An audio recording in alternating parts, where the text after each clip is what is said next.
Kain ulit tayo. Wow.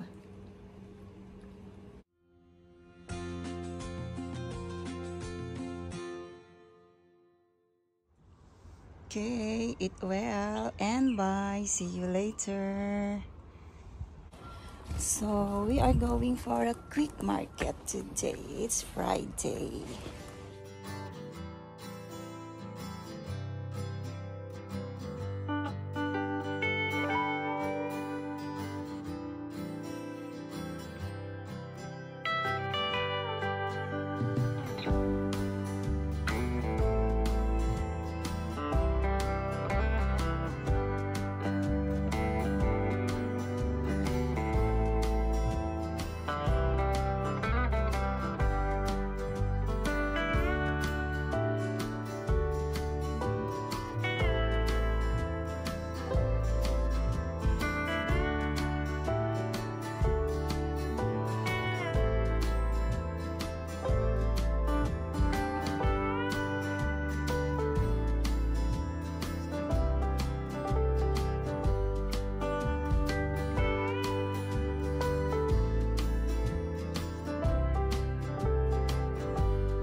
It's not one down, and we will go one more grocery.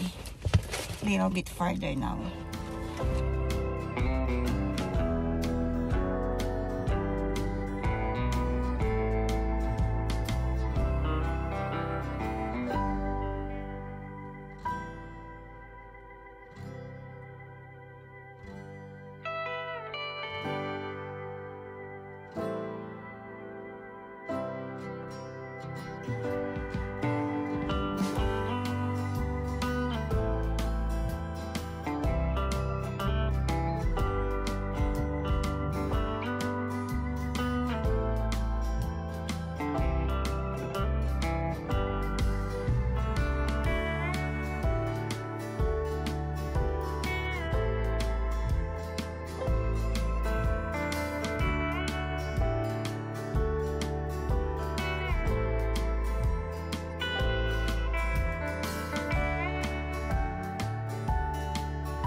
Done.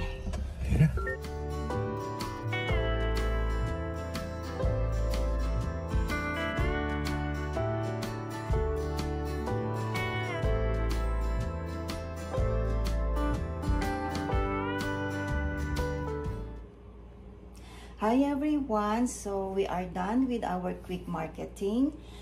We ate our lunch already, and usually guys, after lunch I do something like I edit my videos or I cook dinner.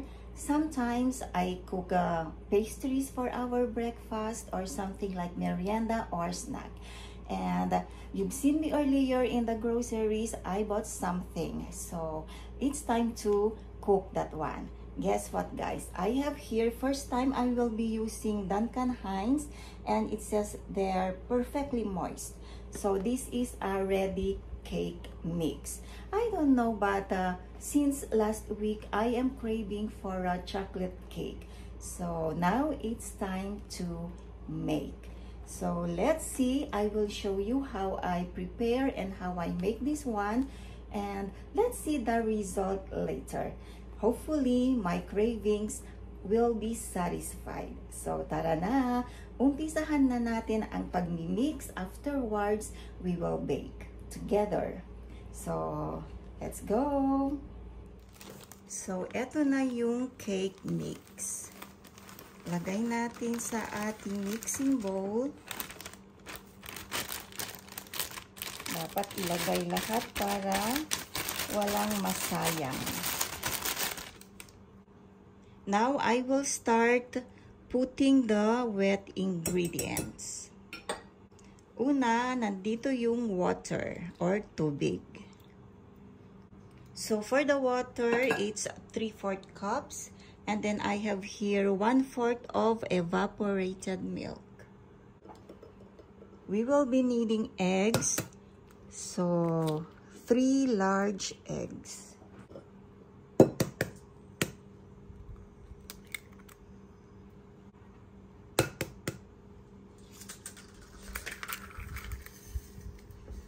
Hala, nagliparan na yung aking mga cupcake liners. Wait lang guys. Mix natin.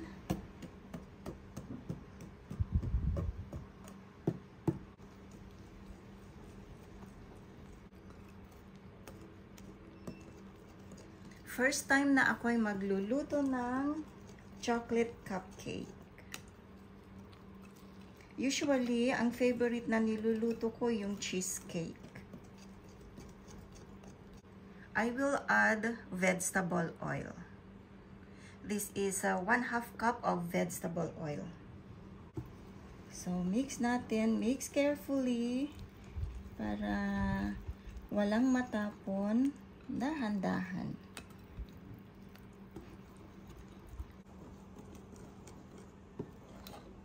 Ayan. Okay na siya.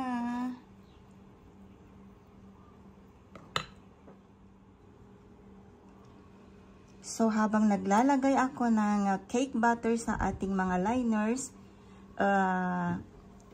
turn on ko na po yung oven at 350 degrees Fahrenheit. Last two.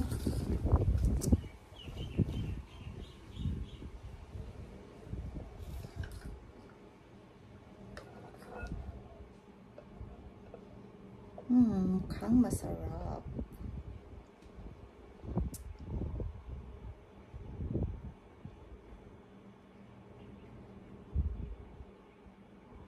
Ayan.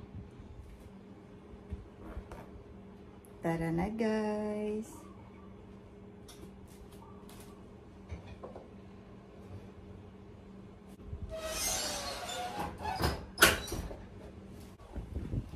Ayan guys, so nandyan na siya sa oven. And let's check. For cupcakes, it's 18 to 21 minutes. So, set natin yung timer. I think it's ready. So, I will check, and if it's already good, then I will show you later. Wow. My cupcakes are big, guys. Look. Ooh, this is really, really... smells good. Hello, guys. I'm back. And the cupcakes are already cooled down. Tingnan nyo, guys. Ang lalaki. Kasi ang dami kong nilagay per whole of the cupcake tray. Pero okay lang, sabi nga ng asawa ko, sa ganyang kalaki, syempre isa lang ang makakain. Pero I think we will be eating 3 pieces for breakfast, so 1.5 each.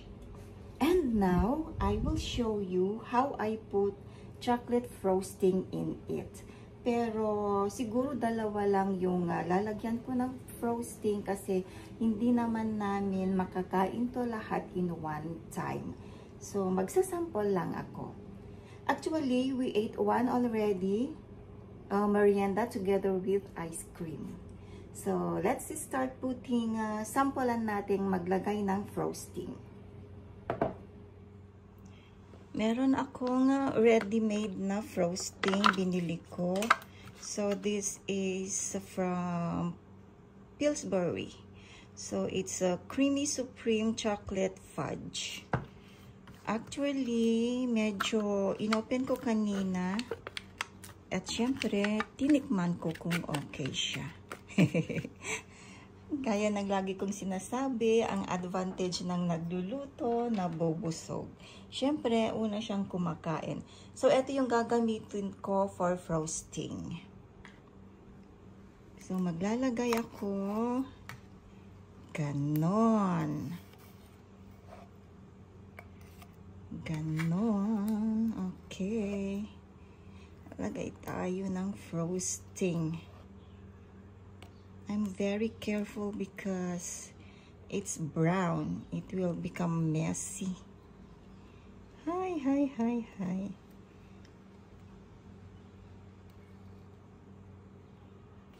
A little bit more maybe. Ayokong magsayang kasi. Mahirap ang buhay. Hindi basta-basta nagsasayang. So this is the cover. Ganyan lang siya. Tapos ganon. Para bumaba yung frosting, press slowly. Ayan, meron na siyang lumalabas doon. No? So, kailangan na natin yung cupcake. Meron akong isa dito. Kasi yung isa kinain namin kanina. So, magsisample tayo dito, guys. Yan. Kita ba? Okay, maglagay tayo ng chocolate fudge frosting. Ganun siya. Di masyadong kita kasi chocolate din siya. Kasi nagki-crave ako ng chocolate cake na yung frosting chocolate din. May nakita kasi akong friend sa Facebook. Gumawa siya ng chocolate cake. Ayan, nag-crave na ako. Kaya kung sino ko man friend, nako, talagang nag-crave ako sa ginawa mo. Simplehan lang natin. Saan ka pa? Okay na siya.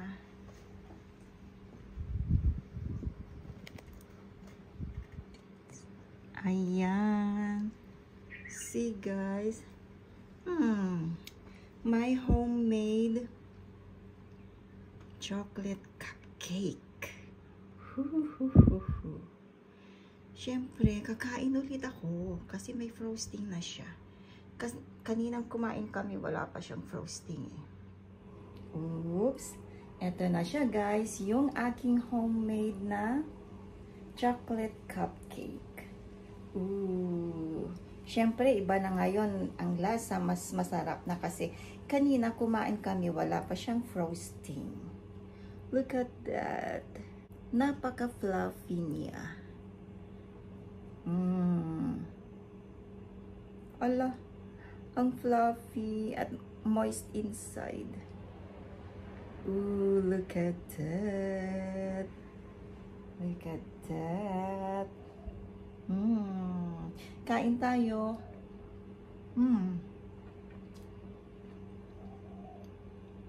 Wow.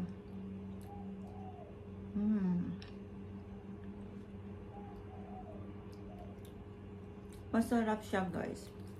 Nasatisfy yung cravings ko for chocolate. Moist, fluffy, and then the frosting is also good, not bad. The cake itself is it's not sweet. That's why when you put the icing already, the frosting, just right.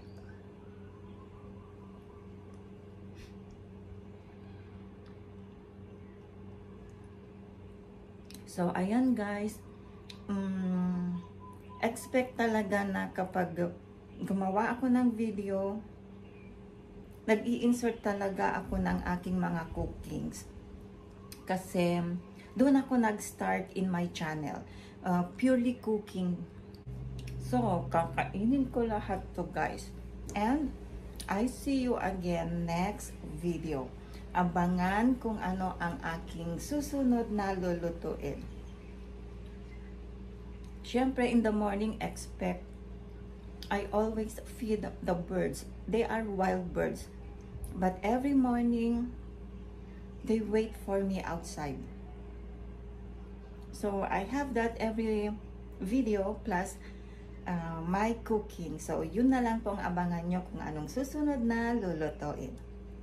So, for those who are still new to my channel, please po, pa-subscribe naman. So, I see you guys next video. Mahalo!